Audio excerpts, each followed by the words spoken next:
does not compute. If the speaker of this year's class cannot be the smartest,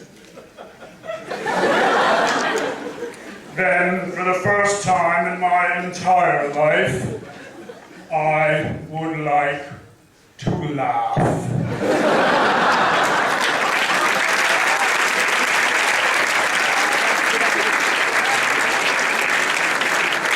So the committee quickly set about analyzing the spam, all the cow presentations, footage from those secret videotapes that are in all the classrooms, and analyzing all the spam emails that have been written. They even checked the ones coming from Mac computers, believe it or not. And after some analysis, they were sure that they had found the most humorous, funny, quick-witted, entertaining student of the entire class. They walked up to this person, and a little bit shaky, they said, "Congratulations, you have been chosen to be the speaker on behalf of this year's class, so please represent them." And, that person said no also. Panic at the disco. They didn't know what to do.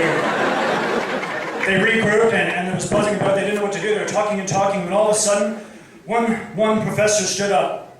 Professor Stephen Pullmans. He stood up and he said, "Ladies and gentlemen, I've just gotten off the phone with my master, and he agrees wholeheartedly. If the speaker this year cannot be the most intelligent, nor entertaining, no, well, fiddlesticks, I at least want him to be good looking." This required no deliberation whatsoever. The teachers looked around the room and nodded in silent, unanimous agreement, for they all knew, yes, they knew, who the most handsome, cutest, most dead sexy, good-looking graduate in the entire year was. They marched straight up to that person and they said, "Please, please, please, be the speaker at this year's graduation ceremony." And I said, "Okay, fine, I'll do it."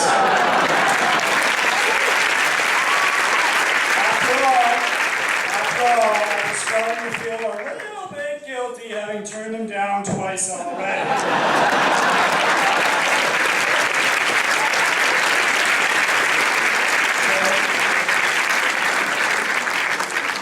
So here we are. Marco and Maria have just done a wonderful, wonderful job reviewing the past 18 months for us, and they've asked me to come up here and speak about what I think, we all think, is likely to come next. I personally believe that we will look back on 2008, 2009, and see it as the point in history in which the world's economic system drastically changed. To be graduating and starting our careers now means we are doing so in a period of fundamental transition, which makes what we are doing that much more important. We are taking a seat at the table not only as the deck is being reshuffled, but as new hands are being dealt. Learning from the mistakes of the past and using the tools and principles ingrained in us here at IESE, we can help rebuild and create something far better than the flawed system that we've been living with for so long.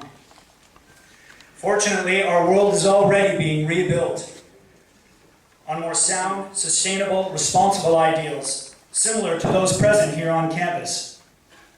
Locally, we have to look no further than the smashing success of this year's Doing Good, Doing Well conference and the record-setting attendance and interest that it enjoyed. On a more global level, people are saying that the two biggest problems facing business managers today, the recession and climate change, both examples of irresponsible business, can actually be solved together. This argument has been further advanced by Lord Stern, former chief economist of the World Bank, as well as by Ban Ki-moon, the current Secretary General of the United Nations, and many others. Barack Obama has said, "There is no better potential driver that pervades all aspects of our economy than a new energy economy." The public sector money will stimulate massive amounts of private sector investment, which will create jobs and set the direction to a low-carbon economy. This massive upscaling will lead to jobs, a fantastic number of jobs, which will be incredible, perfect for people like us. They'll be filled by people that exhibit the combination of soft and technical international business management skills that we all now have. However, much of the crisis is being blamed on MBAs. The very basis for the MBA education model is currently being attacked with frequency in the press. There's one Bloomberg columnist who actually believes that they should just do away completely with the MBA education model and shut down business schools altogether. However, the accusation that MBAs only think about shareholder value maximization is not valid here, as we have been taught a much broader stakeholder approach. IESE is a great school for the reason that it is one of the most humble ones. And this is shown most notably in our professors. Their passion, humility, values, and ethics have shown us that intelligence is not something you speak about, but something you demonstrate through actions. We have been lucky enough to be taught by people, many of whom are the best in their respective fields. Let us follow in their example, seeking that same professional excellence and building an atmosphere of trust wherever we go, similar to one we have been living with here in IESE. Contrary to the typical MBA school, unhealthy competition, the kind where people take advantage of their peers for short-term gain, in my experience has been mostly absent here at IESE. Of course there's, determined, competitive people among us, but that doesn't mean they never stop to lend a helping hand. I have vivid, respectful memories of certain individuals back in first year during the Christmas exams going from room to room to room on the weekends, patiently explaining concepts like puts and calls to those of us who maybe foolishly were scared into prioritizing eye contact over actual learning.